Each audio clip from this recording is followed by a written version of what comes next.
Hello learners, आप सभी को प्यार भरा नमस्कार। ज्ञानस्थली क्लासेस में आपका बहुत बहुत स्वागत है। तो यूजीसी नेट पेपर 1 का यूनिट 4 कम्युनिकेशन हम पढ़ रहे हैं और ये हमारा कम्युनिकेशन का क्लास नंबर 4 है।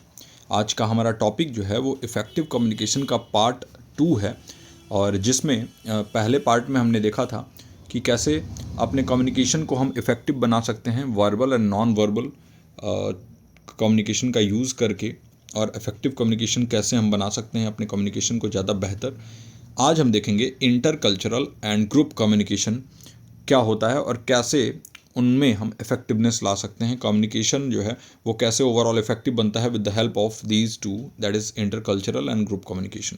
ओके, आगे बढ़ने से पहले अगर आप मेरे बारे में जानने में कुछ इंटरेस्टेड हो तो यहाँ पर एक डिस्क्रिप्शन है मेरे बारे में, आप पढ़ सकते हो। और ये हमारे बैच का डिस्क्रिप्शन, अगर ये बैच आपको पसंद आ रहा है, आप फीडबैक जैसा कि देते ही हो, तो देखिए आप व्हाट्सएप पे हमें कोई भी क्वेरी हो तो कांटेक्ट करिए। हमारे पास आपके पास जो है ये हमारा नंबर, और ज्ञानस्थली पे टेलीग्राम, ज्ञानस्थली को टेलीग्राम पर ज़रूर फॉलो करिए। ये हमारा टेलीग्राम का हैंडल है, यहाँ पर एक ए एक्स्ट्रा यहाँ पे लगाया करिए। और जो यूट्यूब पे हमारे ज्ञानस्थली क्लासेस को ज़रूर सब्सक्राइब करिए। क्लास नंबर 4, आज का हमारा टॉपिक इफ़ेक्टिव कम्युनिकेशन। कॉन्ट्रास्ट रखेंगे हम इंटर कल्चरल और ग्रुप कम्युनिकेशन को, जो कि आज हमारा ये टॉपिक रहने वाला है। और बिना किसी देरी के इस टॉपिक को स्टार्ट करते हैं। तो देखिए, जो इंटर कल्चरल कम्युनिकेशन होता है ना, देखिए जैसा कि मैंने आपको एक और लेक्चर में बताया था कि जहाँ भी इंटर आ जाए ना, तो आप ये याद रखिए कि दो चीज़ों के बीच की बात हो रही है। इंटर, जैसे इंटर सिटी जो ट्रेनें चलती हैं तो वो दो सिटी के बीच में चलती है ना, वैसे ही आप याद रखिए कि जब भी इंटर आ जाए यानी कि दो चीज़ों के बीच में, वही अगर कल्चरल आ गया तो यानी कि दो कल्चर्स के बीच की बात हो रही है। तो दो अलग अलग कल्चर हैं, उनके बीच में अगर कम्युनिकेशन हो रहा है उसको हम कहते हैं inter cultural communication.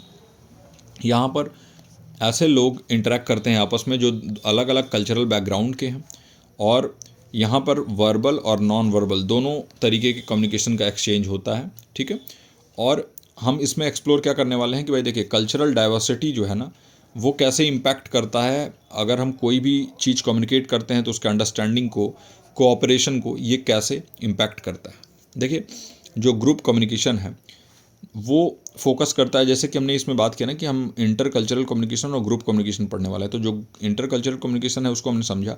Group communication जो है ना वो क्या होता है, ये फोकस करता है एक कलेक्टिव इंटरेक्शन पे, जहाँ पर दो या दो से अधिक लोग आपस में इंटरेक्ट करेंगे और इसमें जोर डाला जाता है कोलाबोरेशन पे। ठीक है, आपस में कोलाबरेट करके, आपस में जुड़ के और चीज़ों को समझना, कम्युनिकेट करना आपस में, जिससे कि एक बेहतर डिसीजन मेकिंग पे आप पहुंच सको। इसमें टीम वर्क को बढ़ावा मिलता है, टीम बिल्डअप कर पाते हैं और कॉन्फ्लिक्ट रेजोल्यूशन भी हो पाता है। क्योंकि देखिए, अगर आप आपस में बेहतर तरीके से कम्युनिकेट करोगे ना, तो किसी भी तरीके का विवाद होना जो है वो रुक जाएगा, तो कॉन्फ्लिक्ट रेजोल्यूशन भी हो जाएगा। अगर हम इन दोनों की बात करें, यानी कि inter cultural communication and group communication, तो ये जो है ना वो बहुत ही डाइवर्स पर्सपेक्टिव्स पे ध्यान देती हैं, बहुत ज़्यादा जो है ये डाइवर्सिटी की तरफ ध्यान देती हैं। और इंटरपर्सनल डायनामिक्स जो है ना वो मल्टी कल्चरल सेटिंग में अगर हम देखें तो ये हेल्प करती हैं बेहतर करने में, क्या, कोऑपरेशन को। और एक ब्रदरहुड डेवलप होता है, एक भाईचारा जो है वो बनता है। और इसके साथ साथ ना कम्युनिकेशन बहुत ज़्यादा इफ़ेक्टिव रूप से होने लगता है अगर दो कल्चर्स आपस में जो है जुड़ के एक दूसरे से एक दूसरे के चीज़ों को, अपने एक दूसरे के कल्चर को के तरफ अगर सेंसिटिविटी रखें, अगर सेंसिटिव रहें अपने कल्चर्स को लेके, और सीखने के लिए इच्छुक हों, एक दूसरे के कल्चर को समझने के लिए इच्छुक हों, तो हमारा जो ये ओवरऑल हम कहते हैं कि जो कम्युनिकेशन होता है वो बेहतर हो जाता है दो कल्चर्स के बीच में, ग्रुप के बीच में। आगे बढ़ते हैं और देखिए उसी को हिंदी में, वहाँ पर जो है स्पेस ना होने की वजह से हिंदी में मैंने यहाँ पे डाला हुआ है। तो देखिए, अंतर सांस्कृतिक संचार में विभिन्न सांस्कृतिक पृष्ठभूमि के लोगों के बीच मौखिक और गैर मौखिक, ठीक है, आदान प्रदान शामिल होता है। यह पता लगाता है कि सांस्कृतिक विविधता समझ और सहयोग को कैसे प्रभावित करती है। दूसरी ओर अगर बात करें तो जो ग्रुप कम्युनिकेशन है ये एक सामूहिक के भीतर बातचीत पर ध्यान केंद्रित करता है, एक समूह के भीतर, जिसमें क्या होता है एक सहयोग जो है वो कोऑपरेशन जो है उसको प्रॉस्पेरिटी मिलता है। और निर्णय लेने और संघर्ष समाधान पर यहाँ पर जोर दिया जाता है, यानी डिसीजन मेकिंग पे। और किसी भी तरीके का जो है अगर फ्रिक्शन है, किसी ग्रुप्स के बीच में आपस में संबंध बढ़िया नहीं है, तो उसको बेहतर बनाने के लिए हम ध्यान देते हैं, तो ग्रुप कम्युनिकेशन उसमें हेल्प करता है। साथ में ये क्षेत्र बहुसांस्कृतिक यानी मल्टी कल्चरल सेटिंग के भीतर विविध, ठीक है, दृष्टिकोण और पारस्परिक गतिशीलता की में गहराई से उतरता है ना। तो ये जो है हमारा एक इंट्रोडक्शन हुआ। और इसके बाद अगर हम देखें इंटर कल्चरल और ग्रुप कम्युनिकेशन को डिटेल में, तो देखिए इंटर कल्चरल कम्युनिकेशन क्या होता है। हमने बात किया दो कल्चर्स के बीच में आपस में जब कम्युनिकेशन हो रहा है, अगर संचार हो रहा है, दो कल्चर जो पीपल हैं वो अलग अलग बैकग्राउंड्स के हों, दो कल्चर के बीच में हो, और अगर उनके बीच में संवाद हो रहा है तो उसको हम कहेंगे इंटर कल्चरल कम्युनिकेशन।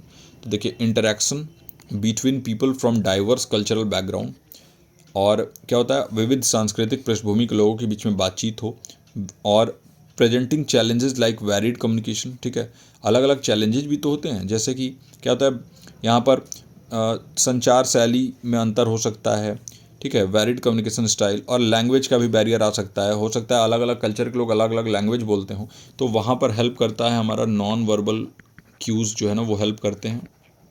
और इसके साथ साथ अगर कल्चरल सेंसिटिविटी हमारे अंदर डेवलप हो पाती है, तो इससे हम जो है ना बहुत ज़्यादा अंदर से इच्छुक होंगे एक दूसरे के कल्चर को समझने सीखने में, और धीरे धीरे वो लैंग्वेज बैरियर ख़त्म होने लगेगा, और हम जो है वो अपने ओवरऑल हम कह सकते हैं कि अपने ओवरऑल एरिया ऑफ नॉलेज को भी बढ़ाएंगे, और इसके साथ साथ हमारे आपसी संबंध जो है वो भी बेहतर बनेंगे, ठीक है।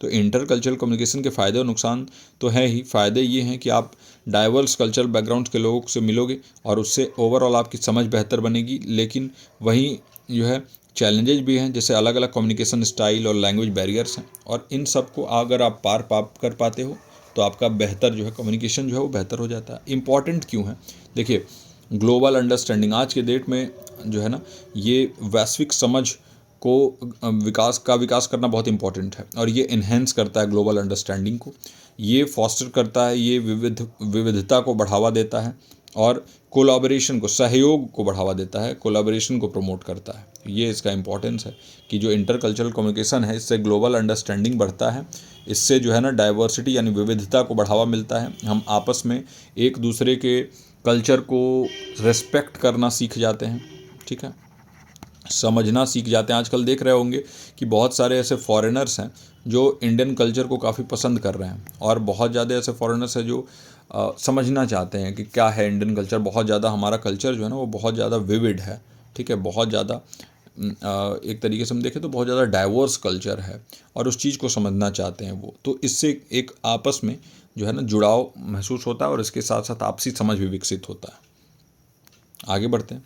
तो देखिए जो ग्रुप कम्युनिकेशन है उसको अगर हम देखें तो यहाँ पर क्या होता है कि जब भी आप कोई इन्फॉर्मेशन, ठीक है, कोई भी आप जो है सूचना या फिर आइडिया, कोई भी विचार जो है ना मेंबर्स के बीच में अगर एक्सचेंज होता है, आदान प्रदान होता है ना, जो कि मेंबर्स वो टीम हो सकता है या फिर सोशल ग्रुप हो सकता है, जहाँ पर दो या दो से अधिक लोग हो सकते हैं, और यहाँ पर वर्बल और नॉन वर्बल, ठीक है, मौखिक और गैर मौखिक दोनों तरीके के कम्युनिकेशन स्टाइल का यूज़ होता है, और यहाँ पर एक्टिव लिसनिंग पर जोर दिया जाता है। एक्टिव लिसनिंग मतलब क्या है, सक्रिय सुनना, आप लगातार एक्टिवली पार्टिसिपेट करते हो, सुनते हो, चीज़ों को समझते हो। और यहाँ पर कलेक्टिव डिसीजन मेकिंग, ये जरूर ध्यान रखिए जब भी ग्रुप कम्युनिकेशन का बात है, कलेक्टिव डिसीजन मेकिंग, इंडिविजुअलिस्टिक नहीं होगा। यहाँ पे इंडिविजुअलिस्टिक एक डिसीजन मेकिंग होता है जहाँ पर अकेले एक लोग डिसीजन लेते हैं, लेकिन यहाँ पर कलेक्टिव डिसीजन मेकिंग होता है जहाँ पर कई लोग मिलकर डिसीजन लेके एक सर्वसहमति से एक डिसीजन पे पहुँचते हैं। तो इससे क्या होता है ना कि आपका टीम वर्क भी बेहतर हो पाता है, एक टीम बिल्ड हो पाता है। बेनिफिट क्या क्या है, देखिए सिनर्जी, ठीक है, तालमेल बैठ पाता है आपस में। अगर कोई ग्रुप है उनके बीच में तालमेल है, आप समझते हो ना कि 1 और 1 11 होता है, ये 1 और प्लस 1 तो 2 हो जाएगा। लेकिन अगर हम ये बात करें अगर जहाँ हम बात करें लोगों की, तो हो सकता है कि आपका ताकत और दूसरे का ताकत मिलके 1+1 हमेशा 2 ना होके 1+1 11 हो जाए, क्योंकि दो लोग मिलके बहुत बेहतर काम कर पाते हैं। तो सिनर्जी डेवलप होती है, तालमेल होती है। अलग अलग पर्सपेक्टिव, अलग अलग दृष्टिकोण आपका डेवलप होता है। आप दूसरे को भी के भी दृष्टिकोण को समझ पाते हो अगर आप ग्रुप कम्युनिकेशन करते हो तो। और शेयर्ड रिस्पॉन्सिबिलिटी, सिर्फ अपनी रिस्पॉन्सिबिलिटी आप नहीं लोगे बल्कि आप जो है साझा करोगे, दूसरे के भी जिम्मेदारियों को आप लोगे और आपकी जिम्मेदारियों को कोई और लेगा, जिससे समस्या समाधान यानी प्रॉब्लम सॉल्विंग जो है ना वो बेहतर हो पाएगी। तो ये जो है फ़ायदे हैं ग्रुप कम्युनिकेशन करने के। और हमने देखा कि इंटरकल्चरल और ग्रुप कम्युनिकेशन के क्या क्या फ़ायदे हैं। अब इन दोनों को कॉन्ट्रास्ट में देखेंगे, यानी कि आपस में हम जो है देखेंगे कि कैसे एक दूसरे से रिलेट करके हम इन दोनों को देखें। तो देखिए, इंडिविजुअल वर्सेज कलेक्टिव फोकस अगर हम देखें तो देखिए, इंटरकल्चरल कम्युनिकेशन जो है ना ये एम्फेसाइज करता है इंडिविजुअलिज्म पे, ठीक है, और collectivism based on cultural norms. तो जब भी हम बात करें कि अंतर सांस्कृतिक संचार, तो ये अक्सर सांस्कृतिक मानदंडों के आधार पर व्यक्तिवाद या सामूहिकता पर जोर देता है, जबकि जो हम देखते हैं ग्रुप कम्युनिकेशन है ना ये हमेशा ही कलेक्टिविज्म पे ही ध्यान देता है, शेयर्ड गोल्स पे ध्यान देता है। तो जो इंटरकल्चरल कम्युनिकेशन है ये इसमें इंडिविजुअल डिसाइड कर सकता है, और जो है जो ग्रुप कम्युनिकेशन है ना ये हमेशा ही शेयर्ड गोल के बारे में बात होगा, यहाँ पर हमेशा ग्रुप के बारे में बात होगा, यहाँ पर हमेशा कलेक्टिविज़म का ही बात होगा, ठीक है। जबकि इंडिविजुअलिज्म और कलेक्टिविज्म दोनों का बात होता है अगर हम बात करें ग्रुप कम्युनिकेशन में। वही इंटरकल्चरल कम्युनिकेशन में। वही अगर हम बात करें कॉन्टेक्चुअल डिफरेंसेस की, तो देखिए इंटरकल्चरल कम्युनिकेशन जो है ना ये प्रासंगिक अंतर क्या हो सकता है इन दोनों में। तो इंटरकल्चरल कम्युनिकेशन जो है ना ये कल्चरल के नुआंसेस को, यानी कल्चर जो है, जो संस्कृति है, उनके बारीकियों पर ध्यान देता है, उनके बारीकियों पर विचार करता है, कैसे एक दूसरे कल्चर को समझ सकें। वहीं अगर ग्रुप कम्युनिकेशन है ना तो इसका पूरा का पूरा फोकस होता है ना कि कैसे एक स्पेसिफिक टीम के अंदर बेहतर कम्युनिकेशन हो सके, एक सोशल यूनिट कैसे बेहतर बन सके, हम कैसे मिल के कोई काम को बेहतर ढंग से कर सकें, अपने बातों को दूसरे से साझा कर सकें और दूसरे की बातों को समझ सकें, जिससे हम कलेक्टिव डिसीजन मेकिंग कर सकें, हम आपस में जो है ना तालमेल बैठा सकें। तो इस पे पूरा का पूरा ध्यान होता है ग्रुप कम्युनिकेशन का, ठीक है। तो हमने कॉन्ट्रास्ट में एक दूसरे के कॉन्ट्रास्ट में देख लिया इन दोनों को। अब हम देखते हैं कि देखिए कैसे इफ़ेक्टिव कम्युनिकेशन हम बना सकते हैं, कैसे हम कम्युनिकेशन को इफ़ेक्टिव बना सकते हैं इन दोनों का इस्तेमाल करके। तो देखिए जो एक्टिव लिसनिंग का हमने बात किया था, तो दोनों इंटरकल्चरल और ग्रुप कम्युनिकेशन इन दोनों में ही एक्टिव लिसनिंग पर ध्यान दिया जाता है। सक्रिय श्रवण, यानी कि आप लगातार सक्रिय होकर सुनते हो और पूरा का पूरा अटेंशन देते हो, ठीक है। पैराफ्रेज करते हो, जिससे क्या होता है व्याख्या प्रतिक्रिया शामिल होती है, यानी फीडबैक, ठीक है। पैराफ्रेजिंग और फीडबैक ये इन पे ध्यान देते हो ताकि म्यूचुअल अंडरस्टैंडिंग हो सके। दोनों में म्यूचुअल अंडरस्टैंडिंग की ज़रूरत पड़ती है, क्योंकि देखिए इंटरकल्चरल कम्युनिकेशन में अगर आप दोनों दो व्यक्ति हैं और दोनों अगर एक दूसरे के कल्चर को नहीं समझेंगे तो फिर उनके बीच में कम्युनिकेशन बेहतर कैसे हो पाएगा। तो म्यूचुअल अंडरस्टैंडिंग यहाँ भी इंपॉर्टेंट है। वही अगर ग्रुप की बात करें तो यहाँ पर कई लोग अगर हैं ग्रुप में, ये सभी जो है एक दूसरे के अगर बातों को ना समझें, एक दूसरे के पर्सपेक्टिव को ना समझें, तो फिर कैसे बेहतर कम्युनिकेशन हो पाएगा। तो ये दोनों में ही म्यूचुअल अंडरस्टैंडिंग बहुत इंपॉर्टेंट है। वही अगर हम नॉन वर्बल क्यूज़ की बात करें तो देखिए जो नॉन वर्बल क्यूज़ जो है, अनकहे संदेश जिसे कहते हैं, कि जो आप बताते नहीं हो लेकिन फिर भी जैसे आपके हाव भाव हो गए, जो आपके इमोशंस हो गए, आपके फेशियल एक्सप्रेशंस हो गए, ये सारी चीज़ें जो हमने बात किया, बॉडी लैंग्वेज हो गया, तो ये भी बहुत इंपॉर्टेंट होता है। और दोनों में ही इंटरकल्चरल कम्युनिकेशन और ग्रुप कम्युनिकेशन, इन दोनों में ही नॉन वर्बल क्यूज़ पे बहुत ध्यान दिया जाता है। देखिए कल्चरल कम्युनिकेशन में, क्योंकि देखिए नॉन वर्बल क्यूज़ में क्या होता है, ये क्या होती है ना कि यूनिवर्सल होती हैं। कई चीज़ें ऐसी होती हैं नॉन वर्बल क्यूज़ में, हमने पिछले लेक्चर में पढ़ा था, जो कि यूनिवर्सल होती हैं। जैसे आप नॉड करते हो, अपने सिर को हिलाते हो, तो वो लोग कहीं के लोग समझ जाएंगे। अगर कुछ आप पूछना, किसी को बुला रहे हो, आप इशारे करके बुलाओगे तो कोई भी आ जाएगा। तो इससे क्या होता है ना कि अगर दो कल्चर के लोग हैं, अगर लैंग्वेज को एक दूसरे को नहीं समझते हैं, तो नॉन वर्बल क्यूज़ तो ज़रूर वहाँ पे इस्तेमाल हो सकता है। वही अगर ग्रुप कम्युनिकेशन के बारे में बात करें तो अगर आप स्माइल करके किसी को जवाब देते हो, अगर जो है बहुत ज़्यादा पॉजिटिव होकर किसी से बात कर रहे हो ग्रुप में, तो उससे भी आपका ओवरऑल कम्युनिकेशन जो है बेहतर बनेगा और आप लोगों के बीच में एक बेहतर जो है अंडरस्टैंडिंग डेवलप होगा। तो नॉन वर्बल क्यूज़ इन दोनों में ही इंपॉर्टेंट होती हैं और इफ़ेक्टिव कम्युनिकेशन में हेल्प करते हैं। वही अगर देखें हम टेक्नोलॉजी का क्या क्या रोल हो सकता है, तो देखिए जो ग्लोबलाइजेशन है, जो वैश्वीकरण हो रहा है आज के डेट में, पूरा वर्ल्ड जो है ना एक बहुत ज़्यादा छोटा प्लेस अगर हम कहें कि एक दूसरे से इतना कनेक्शन बढ़ गया है कि ये वर्ल्ड जो है ना वो पहले जितना बड़ा माना जाता था और दूर माना जाता था, आज के डेट में वो नहीं है। ये ग्लोबलाइजेशन और टेक्नोलॉजी का ही पूरा रोल है, प्रौद्योगिकी की भूमिका है। तो टेक्नोलॉजी जो है ना ये इंटर कल्चरल कम्युनिकेशन में को भी बहुत ज़्यादा बढ़ावा देती है। कैसे? By connecting individuals globally. आप ग्लोबली जो है इंडिविजुअल्स को कनेक्ट करके with the help of technology आप एक्सचेंज ऑफ आइडियाज कर सकते हो, आप टेक्नोलॉजी का इस्तेमाल करके। अभी देखिए एक छोटा सा एग्जांपल और बहुत इंपॉर्टेंट एग्जांपल देता हूँ। अभी एक फ़ोन लॉन्च हुआ है, इस फ़ोन का नाम है सैमसंग का फ़ोन है ये S24 अल्ट्रा। ठीक है, तो S24 अल्ट्रा जो है ये पूरा का पूरा फ़ोन का सॉफ्टवेयर AI बेस्ड दिया गया है, यानी आर्टिफिशियल इंटेलिजेंस पे। इसमें हो क्या रहा है, एक बहुत इंपॉर्टेंट फीचर आया है इसमें, कॉल असिस्ट करके जो फीचर है इनका। तो इसमें क्या हो रहा है कि आप फॉर एग्ज़ाम्पल आपने कोरिया में फ़ोन लगाया किसी को, और आप जो है यहाँ से हिंदी में बात कर रहे हो और सामने वाला पर्सन आपसे कोरियन में बात कर रहा है, क्योंकि उसको ना हिंदी आता है ना आपको कोरियन आता है। और आपने जो है ना ऐसा सेलेक्ट कर दिया कि उनके कोरियन जो है वो जब कोरियन बोलेंगे तो आपको हिंदी में ही वो सुनाई देगा, और उन्होंने कर दिया कि जब आप हिंदी बोलोगे तो आप उनको कोरियन में सुनाई देगा, है ना। तो इससे क्या होगा कि जब भी आप कुछ कहोगे तो उनको कोरियन में सुनाई देगा और आपको हिंदी में सुनाई देगा। तो इससे क्या बेहतर नहीं बन गया? इंटरकल्चरल कम्युनिकेशन बेहतर हुआ कि नहीं हुआ? आप खुद बताओ, सोच के। हुआ ना। तो ये टेक्नोलॉजी का कितना बड़ा रोल है और कितना इंपॉर्टेंट रोल प्ले कर रहा है आज की डेट में टेक्नोलॉजी। ये रियल टाइम में होता है, आप कॉल के दौरान कर सकते हो। ये चैट में भी ये ऑप्शन है इस वाले फ़ोन में कि आप चैटिंग कर रहे हो तो डायरेक्टली आप कोई और लैंग्वेज में लिख रहे हो और किसी और लैंग्वेज में वहाँ पे लिखा रहा है ना। आप टाइप कर रहे हो इंग्लिश में और वहाँ पे कोरियन में टाइप हो रहा है ना। तो ये चीज़ सोचिए कि कितनी बड़ी टेक्नोलॉजी ये है। आर्टिफिशियल इंटेलिजेंस के हेल्प से ये कितना ज़्यादा बेहतर बन रहा है। आपस में संवाद करना, दो कल्चर के बीच में, दो इंडिविजुअल्स ऐसे हैं जो अलग अलग कल्चर्स के हैं और उनके बीच में अगर कुछ संवाद हो रहा है तो वो कितना ईजी और इफेक्टिव हो रहा है, आप जस्ट अंदाज़ा लगा सकते हैं। और टेक्नोलॉजी का यानी प्रौद्योगिकी की कितनी बड़ी भूमिका है इसमें। कोलाबोरेशन टूल्स ऐसे आए हैं, जैसे ग्रुप कम्युनिकेशन में टेक्नोलॉजी जो है बहुत इंपॉर्टेंट रोल प्ले करता है। अगर ग्रुप दूर दूर में भी लोग हैं, अपने घर पे, हमेशा पास में तो रहेंगे नहीं, घर पे भी हैं, तो वर्चुअल मीटिंग कर सकते हैं with the help of various softwares like zoom and Skype, है ना। और इससे ओवरऑल कम्युनिकेशन बेहतर बनता है। और उसके साथ हमने जैसे बात किया, बहुत सारे ऐसे टूल्स हैं जो कि अलग अलग कल्चर के लोग आपस में यूज कर सकते हैं। एक दूसरे के लैंग्वेज को जो है वो ट्रांसलेट कर देगा, रियल टाइम में हो रहा है ये सारा चीज़। तो जो जियोग्राफिकली डिस्पर्स्ड टीम मेंबर्स हैं वो आपस में बात कर सकते हैं with the help of these tools, as well as those people who are from different cultures, they can use various tools to understand each other's language, understand the message with the help of technology. तो it will make the work very easy। ये बहुत आसान बना देता है ये पूरे काम को।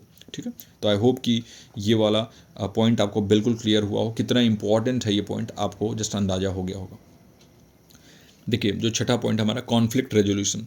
तो देखिए जो कल्चरल सेंसिटिविटी है ना, ये बहुत इंपॉर्टेंट है।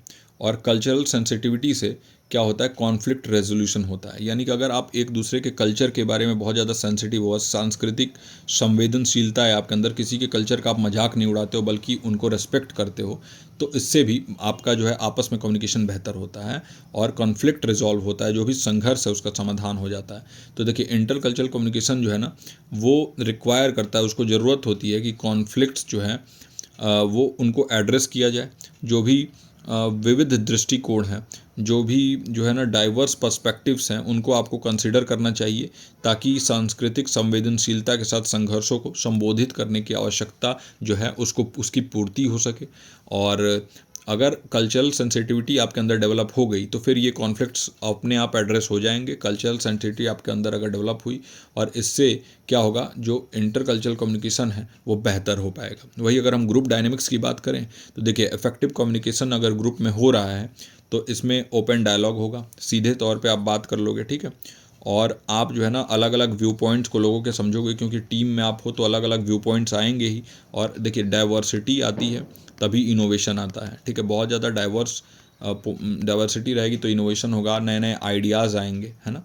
तो इसी से अलग अलग व्यू पॉइंट्स जो है वो डेवलप होती हैं और आपको कॉमन ग्राउंड पे आना होगा। अगर एक ग्रुप में 3-4 लोग हैं तो अगर ये एक दूसरे से अगर सहमत नहीं होंगे तो फिर डिसीजन मेकिंग कैसे कर पाएंगे, है ना। तो बेहतर डिसीजन मेकिंग के लिए आपको कॉमन ग्राउंड पे आना होगा, और कॉमन ग्राउंड को पर आने को ही हम क्या कहते हैं, कम्युनिकेशन कहते हैं। हमने पढ़ा था ना इसके एटामोलॉजिकल मीनिंग में कि कम्युनिकेशन यानी कम्युनिकेयर से बना है, एक लैटिन वर्ड है, और उसका मतलब ही होता है कि टू मेक कॉमन ऑफ। तो टू कॉमन बनाना, कॉमन ग्राउंड पे आने से कॉन्फ्लिक्ट भी रिजॉल्व हो जाता है। तो कॉन्फ्लिक्ट रेजोल्यूशन जो है इन दोनों में पॉसिबल है, और अगर उसको हम पॉसिबल कर पाते हैं तो कम्युनिकेशन बहुत ज़्यादा इफेक्टिव बन जाता है।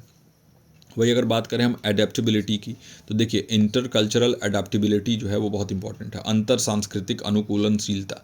तो जो भी इंडिविजुअल्स हैं इंटर कल्चरल कम्युनिकेशन में, उनको अडाप्ट करना होता है, एक दूसरे के कल्चर के तरफ सेंसिटिविटी लाना होता है, एक दूसरे के जो है वो कल्चर को, संस्कृति को अडाप्ट करना होता है, अनुकूल बनाना होता है खुद को, और जो कल्चरल डिफरेंसेस हैं आपस में उनको एम्बेरेस करना पड़ता है, उनको क्या करना पड़ता है, उनको जो है ना उनका रिस्पेक्ट करना होता है, और अपने कम्युनिकेशन स्टाइल को एडजस्ट करने से ही वो पॉसिबल हो पाएगा, है ना।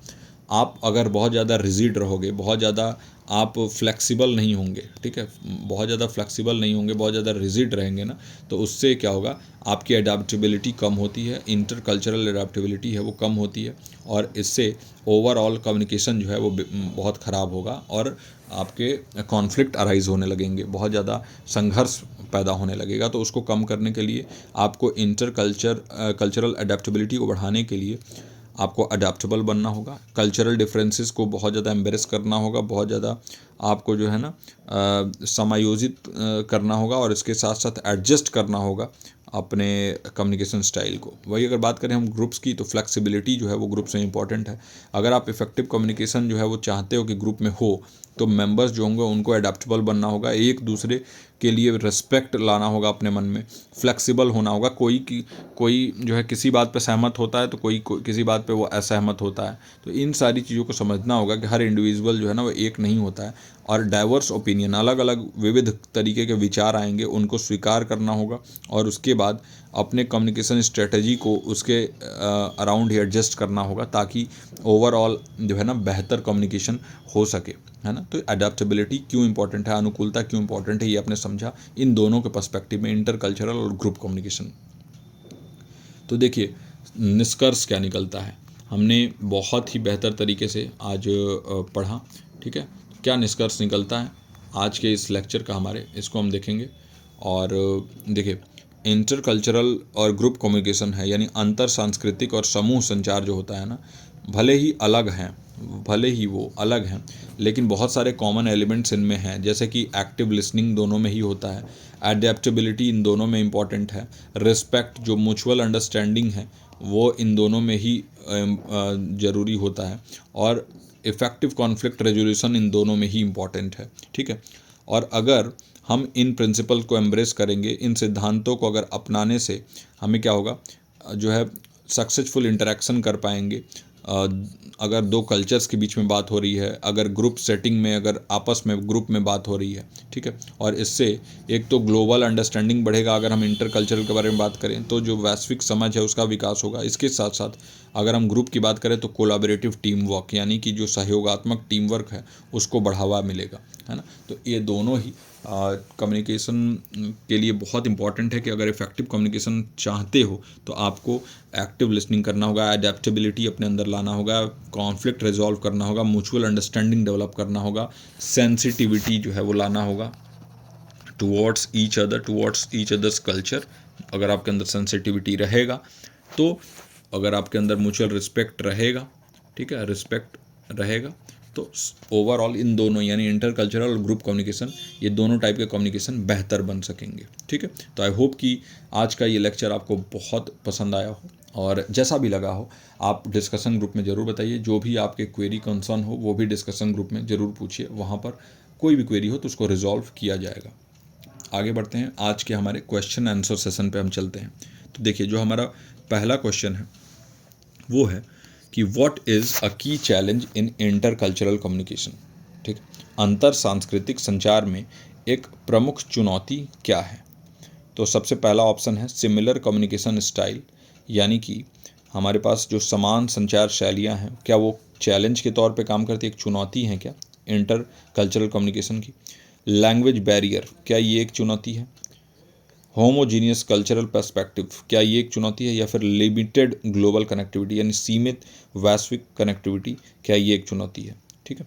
और जो सी था, सजातीय सांस्कृतिक परिप्रेक्ष्य। तो आप बताइए इन चारों ऑप्शंस में से कौन सा एक की चैलेंज है, एक प्रमुख चुनौती है अंतर सांस्कृतिक संचार यानी इंटर कल्चरल कम्युनिकेशन के लिए?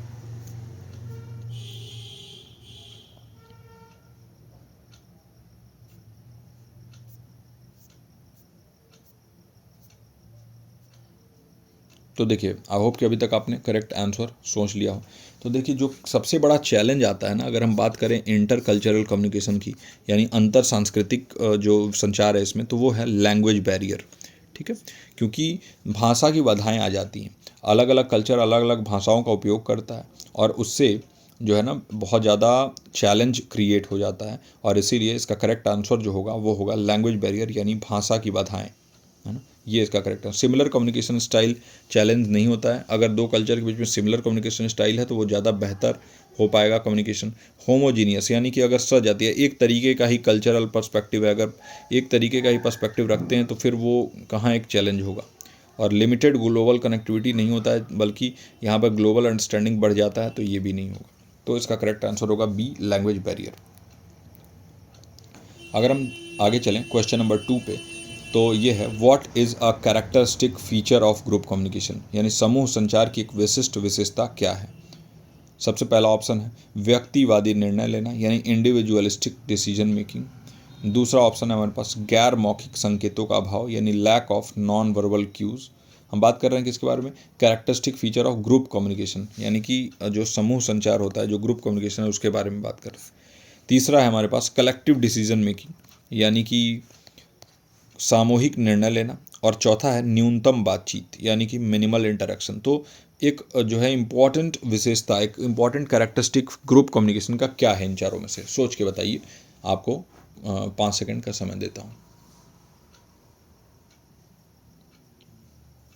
तो देखिए, जो इसका करेक्ट आंसर होगा वो बहुत इजी है और आपको भी पता होगा, सामूहिक निर्णय लेना, यानी कलेक्टिव डिसीजन मेकिंग जो है, ये इसका करेक्ट आंसर होगा। जब भी आप ग्रुप कम्युनिकेशन के बारे में बात कर रहे हो ना, तो यहाँ पर समूह के बारे में बात कर रहे हो, कलेक्टिवनेस है यहाँ पे, कलेक्टिव। यहाँ पे इंडिविजुअलिस्टिक डिसीजन मेकिंग नहीं होता है, बल्कि कलेक्टिव डिसीजन मेकिंग होता है ग्रुप में। इसी से एक जो है ना ग्रुप डायनेमिक जो है वो फॉस्टर होता है, एक आपस में सहयोग जो है वो उसका विकास होता है। तो कलेक्टिव डिसीजन मेकिंग लेते हैं। वही अगर इंडिविजुअलिस्टिक डिसीजन मेकिंग की बात करें, तो वो जो है ना, वो आप अगर पर्सनल कम्युनिकेशन किसी से कर रहे हो वहाँ होता है।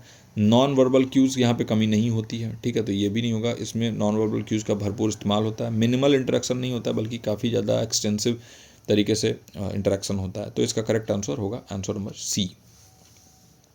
जो हमारा तीसरा क्वेश्चन है, in conflict resolution what is essential in intercultural communication, संघर्ष समाधान में अंतर सांस्कृतिक संचार में क्या आवश्यक है? तो जो पहला ऑप्शन है इग्नोरिंग कल्चरल डिफरेंसेस, यानी सांस्कृतिक मतभेदों को नज़रअंदाज करना। दूसरा ऑप्शन है अवॉइडिंग कॉन्फ्लिक्ट्स, यानी विवादों से बचना। तीसरा ऑप्शन है कल्चरल सेंसिटिविटी, यानी सांस्कृतिक संवेदनशीलता। और चौथा ऑप्शन है इम्पोजिंग वंस पर्सपेक्टिव, यानी अपना दृष्टिकोण थोपना। तो इसका करेक्ट आंसर क्या होगा? अगर हम बात करें संघर्ष समाधान के लिए, अगर हम बात करें कॉन्फ्लिक्ट रेजोल्यूशन में, तो उसके लिए इंटर कल्चरल कम्युनिकेशन में क्या इंपॉर्टेंट होगा? ठीक है, तो ये बात कर रहा है इंटर कल्चरल कम्युनिकेशन के कॉन्फ्लिक्ट रेजोल्यूशन के लिए। तो आप इन चारों ऑप्शन में से बताइए कि क्या ऑप्शन जो है इसका सही ऑप्शन होगा, सही आंसर होगा।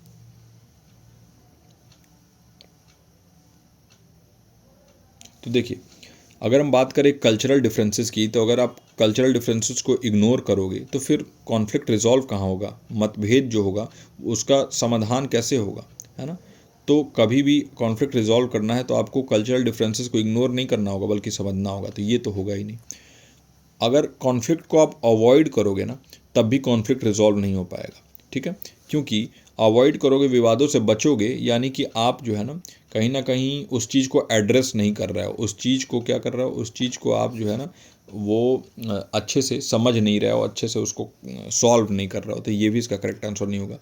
वही अगर हम बात करें कल्चरल सेंसिटिविटी की, तो इसका करेक्ट आंसर जो है वो होगा कल्चरल सेंसिटिविटी, यानी सांस्कृतिक संवेदनशीलता। क्यों होगा?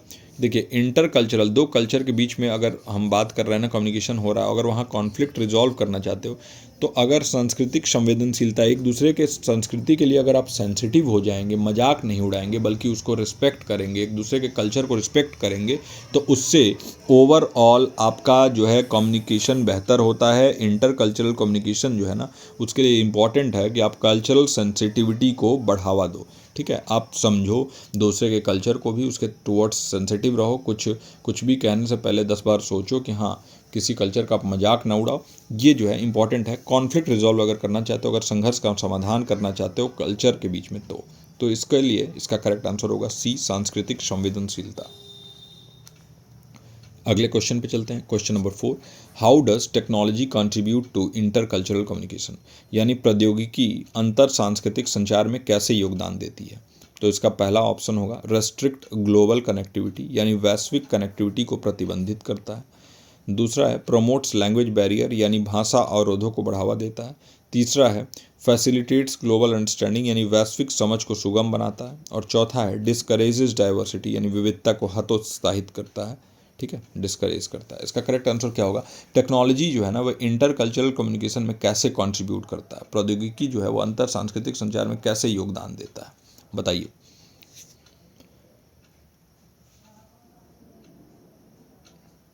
आई होप कि आपने जो है देख लिया है, समझ लिया हो क्या होगा इसका करेक्ट आंसर। तो देखिए सबसे पहला अगर देखें तो ग्लोबल कनेक्टिविटी को अगर कम करोगे, ये टेक्नोलॉजी थोड़ी करता है। अगर हम तकनीक का बात करें, अगर प्रौद्योगिकी की बात करें, तो वो ग्लोबल कनेक्टिविटी को बढ़ाता है ना कि कम करता है। तो ये इसका जो है इनकरेक्ट हो जाएगा ऑप्शन। लैंग्वेज बैरियर को क्या ये प्रमोट करता है? क्या हमने बात किया S24 अल्ट्रा वाला, जो हमने बात किया एक मोबाइल फ़ोन वाला, तो वहाँ पर हमने देखा कि लैंग्वेज के बैरियर को वो ख़त्म कर रहा है with the help of technology. आप किसी और लैंग्वेज में बोल रहे हो और आप हिंदी में बोल रहे हो, और जिससे आप बात कर रहे हो वो कोरियन में बोल रहे हैं, तो उनके बात को आपको हिंदी में बता रहा है और आपकी बात को उनको कोरियन में बता रहा है। तो ये कितना ज़्यादा जो है ना लैंग्वेज बैरियर को ख़त्म कर रहा है। तो ये जो है टेक्नोलॉजी जो है ना इंटर कल्चरल कम्युनिकेशन में कैसे लैंग्वेज बैरियर को प्रमोट कर सकता है, ये इसलिए इसका करेक्ट आंसर नहीं, ये नहीं होगा, ये इनकरेक्ट होगा। वही अगर बात करें हम ग्लोबल अंडरस्टैंडिंग की, तो ये इसका करेक्ट आंसर यही होगा सी, कि वैश्विक समझ को सुगम बनाता है। आप जो है टेक्नोलॉजी का यूज करके किसी भी लैंग्वेज में, किसी भी कल्चर से, किसी भी कंट्री में बात कर सकते हो। इससे जो है वैश्विक समझ का विकास होता है, एक दूसरे के कल्चर के प्रति सभी लोग संवेदनशील बनते हैं और ग्लोबल अंडरस्टैंडिंग जो है वो बेहतर बन रहा है। वही अगर डाइवर्सिटी की बात करें तो उसको एनकरेज करता है, यानी विविधता को बढ़ावा देता है, ना कि डिस्करेज करता है। तो ये भी इसका जो है करेक्ट आंसर नहीं होगा। तो आई होप कि अभी तक ये सारे क्वेश्चंस आपको समझ में आ रहे हों। अपना फीडबैक ज़रूर दिया करिए ग्रुप में, और कितने आपके क्वेश्चन सही हुए वो भी आप ज़रूर बताया करिए ग्रुप में। चलते हैं अगले क्वेश्चन की तरफ। तो जो हमारा अगला क्वेश्चन है, आज का आखिरी question, question number 5, what is a shared benefit of effective communication in both inter cultural and group setting. ठीक है, अंतर सांस्कृतिक और समूह सेटिंग दोनों में प्रभावी संचार का साझा लाभ क्या है। ठीक है, इफेक्टिव कम्युनिकेशन का जो है शेयर्ड बेनिफिट क्या है अगर हम बात करें इंटर कल्चरल और ग्रुप सेटिंग दोनों के में। पहला है कल्चरल होमोजेनिटी, यानी सांस्कृतिक एकरूपता। दूसरा है विचारों का अलगाव, यानी आइसोलेशन ऑफ आइडियाज। तीसरा है एनहेंस्ड ग्लोबल अंडरस्टैंडिंग, यानी बढ़ी हुई वैश्विक समझ। और चौथा है अवॉइडेंस ऑफ कॉन्फ्लिक्ट, यानी झगड़ों से बचना।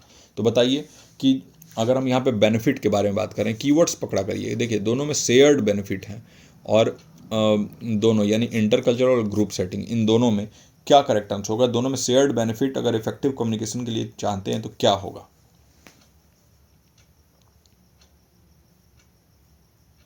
तो देखिए जो इसका करेक्ट आंसर होगा ना, वो होगा एनहेंस्ड ग्लोबल अंडरस्टैंडिंग, यानी बढ़ी हुई वैश्विक समझ।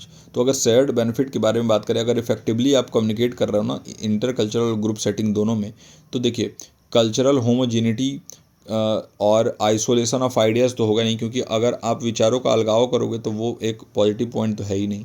आप कॉन्फ्लिक्ट झगड़ों से बचोगे ना, तो वो नहीं है। एड्रेस करो कॉन्फ्लिक्ट्स को और सेंसिटिविटी डेवलप करो। कल्चरल सेंसिटिविटी अगर डेवलप हो रहा है ना, तो उससे आप अवॉइड नहीं करोगे, बल्कि कॉन्फ्लिक्ट को एड्रेस करके और उसको रिजॉल्व करोगे। तो देखिए, किसी को मछली खिलाने से अच्छा उसको मछली मारना सिखा दो, ताकि आजीवन उसको एक काम मिल सके। वही अगर आप किसी को सेंसिटिव बना दोगे ना एक कल्चर के प्रति, तो जीवन में कभी वो कॉन्फ्लिक्ट नहीं करेगा। लेकिन अगर आप कॉन्फ्लिक्ट को जो है वो अवॉइड करोगे किसी ना किसी तरीके से, तो फिर वो उसके दिमाग में तो वो बैठा ही रहेगा। तो इसलिए अवॉइडेंस ऑफ कॉन्फ्लिक्ट भी इसका नहीं सही आंसर है।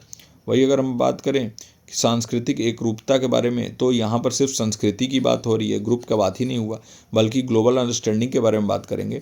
तो इससे क्या होगा कि देखिए, एक तो इफेक्टिव कम्युनिकेशन करने से इंटर कल्चरल कम्युनिकेशन तो बढ़ता ही है, लेकिन वहीं ग्लोबल अंडरस्टैंडिंग में ग्रुप कम्युनिकेशन भी बहुत इंपॉर्टेंट रोल प्ले करता है। क्योंकि अगर आप ग्रुप में बेहतर काम कर पाते हो, तो दुनिया के किसी भी कोने में कहीं से भी आप टीम डेवलप करके और आपस में काम कर पाओगे। तो इसलिए इसका करेक्ट आंसर होगा आंसर नंबर सी, बढ़ी हुई वैश्विक समझ, यानी एनहेंस्ड ग्लोबल अंडरस्टैंडिंग। तो आई होप कि आज का ये क्वेश्चन आंसर सेशन भी आपको अच्छा लगा हो, इसके साथ साथ आज का ये पूरा लेक्चर अच्छा लगा हो। कैसा लगा ये लेक्चर आप हमें ज़रूर बताइए फीडबैक के थ्रू व्हाट्सएप में। और कैसा हमारा ये ओवरऑल जो है ये हम पेपर 1 के लिए जो पढ़ रहे हैं वो कैसा लग रहा है, वो भी आप बताइए। आई होप कि आपको एकलव्य बैच में पढ़ के मज़ा आ रहा हो। अपने दोस्तों से भी शेयर करिए कि कितना बेहतर ढंग से हम तैयारी कर रहे हैं। इस वीडियो को यहाँ तक अगर आप देख रहे हो तो आपका बहुत बहुत शुक्रिया। आप अपना और अपनों का ख्याल रखिए। आपसे मिलता हूँ अगले लेक्चर में।